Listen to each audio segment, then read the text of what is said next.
Good evening, everybody. Adam Goodwin here. I'm running for City Council. I'm going to introduce myself a little bit differently this time. I'm going to leave the business and the operations behind. I'm going to introduce myself in terms of what matters to this room. I was an industrial firefighter. I was trained at Texas A&M. I was trained at Vermilion on the operations emergency response team through Nova Chemicals and multiple other oil and gas companies throughout Alberta. I have the ICS 100, 200, 300, and Operations Section Chief qualifications. I've taken part in drills, actual evacuations, actual responses. I have a great deal of experience in what the men and women who we're talking about here tonight actually face all the time. I don't want to pretend like I have the decades of experience that the folks do. However, I know where they're coming from. And to me, the safe staffing issue doesn't need to be an issue. The fact that we're having a forum discussing this is kind of disconcerting in a city the size of Red Deer. We absolutely need to get everybody to the table, discuss the merits, the strengths, and the weaknesses, and the ideas that I know the union have to make this a better system. Yes, we've got a financial burden to deal with. I've chatted with the union executive. They understand that. They're not trying to fight that. They want to be involved.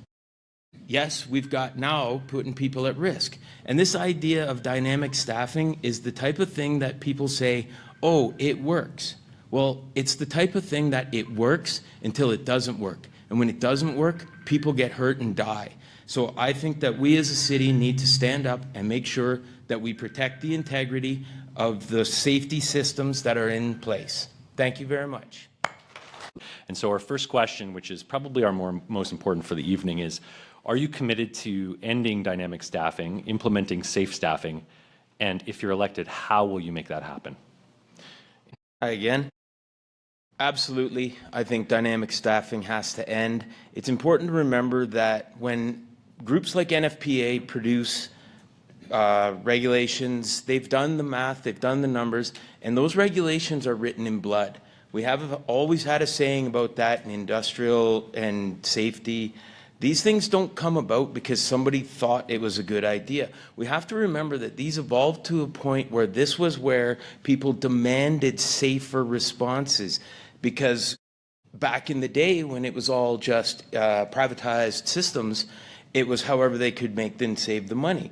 We have to stick to the people who know and the people who have seen it and the dynamic staffing. How would I do that? Immediately to support a motion like Calvin Goulet-Jones has, something like that. I mean, obviously we'd work it and figure out the best way to do it, and then move on to the next layer where, okay, how did we get here? To me, everything rises and falls on leadership. If your budget is that far over, you don't throw rocks at the men and women on the ground protecting you. You go to the leadership and ask, how did we let this happen? This is not a snowball that built for, I'm going to guess, a decade. And in my organizations, I would never allow for that to start with. So let's go ahead, get everybody to the table, get the conversations going on how do we address that portion of it and still maintain NFPA standards. Thank you. Thank you all for those very thoughtful answers to a very, very challenging question. I want to move on to talk a little bit about, more generally, whether we feel like this city is on the right track or the wrong track. And the reason why that's important is we're having that conversation across the province in municipalities and counties everywhere right now. And a few people have brought up the balance and the tension between fiscal responsibility on the one hand and core services on the other. And I think we're all smart enough in this room to know it's not one thing or another, but there is a tension in Red Deer, I think, that is very apparent as I listen to the answers about safe staffing levels and decisions that have previously been made and how we're going to deal with those decisions and readdress them potentially going forward. And so to get back to a general question, do you feel like currently today Red Deer is on the right track? And if not, how do you get it on the right track? And if so, why is it on the right track? Let me rephrase that very simply. Is this city on the right track or the wrong track? And what are you going to do about it? Okay? All right. I'm not going to start with you. I'm going to start over here this time, actually, and we'll go back this way. Anthony? Or did I start you last time? Oh, gosh. Who put me in charge? We'll start here, and we'll go all the way around. Again, yeah, that's a very big, big question. I would say overall direction, no. I agree with many people. There are a lot of things that are going quite well. Big picture, it's a no, and that's part of the reason why I'm running. In the 32 years that I've been in Red Deer, I've had tremendous opportunities. I've been able to go from trades to the boardroom. I have made all kinds of moves around. I've raised 2 amazing children. I have 2 fantastic grandchildren. The opportunities that were there have stalled, and that is what convinced me to run. I can now bring all that experience and education that I've collected over the years back to the city. So how am I going to go after making it better? It does start with getting the financial house in order, but we have to remember there's a lot of people talking about cuts and things like that, but there's a numerator and a denominator. So we aggressively go after the industries that we want. We prep and prepare different regions for them, specifically for those industries. And then we trust the Economic Development Committee that was just formed. I've had a great opportunity to talk to many of them, and there's some incredibly talented people on there. So let's trust them to go out and hunt for the businesses, which is going to bring the jobs, which is going to bring the population, increase the tax base. However, at the same time, we have to remember there are numbers. You know, you reach critical mass and you have to expand your services. So we have to be prepared to understand that there's costs associated. I tend to agree with Gail where there are recommendations out there that tell us how many firefighters, how many fire halls we need for our staffing ratio.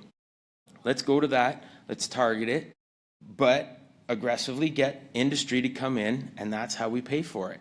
It's a big, and there's a lot more. I mean, we could go on for hours with this one, but I'll leave it there, and I'd love to chat with people more afterwards because I've got a ton of more ideas. So You need the mic, apparently. There you go. I wanted to say I think the IAFF has done a really good job of bringing their concerns to light to our community, and so thank you for that, for being an advocate for what it is that you need. I do not have the answers. I would like to know for the candidates that are on the stage that wholeheartedly said that they would end dynamic staffing. I think we all recognize that it's going to take money out of the budget to fix that, and I think we all recognize it as a priority that maybe needs more focus than what it has gotten. So for the candidates that are new, that have not been on council at this point, where are you going to sacrifice the funds from other areas to support the investment in the firefighters? Yeah, screw it. Here, we'll do it the old-fashioned way. All right, so it's not necessarily a function of taking money from other areas. It's a function, I have sat down with the union leaders, and they have ideas. There is options involved. They've really thought about this. Nobody wanted this to get to where it is. Now, there will be some that has to come, and part of the, I think a few people have talked about at other forums, getting a line-by-line account of everything, which is a long and tedious process, but that's, you know, that's what we sign up for. So we go through that, and then that's how we comb through and find it. So I don't have a direct answer of exactly where it's going to come from, but I have processes on how to find where it's going to come from.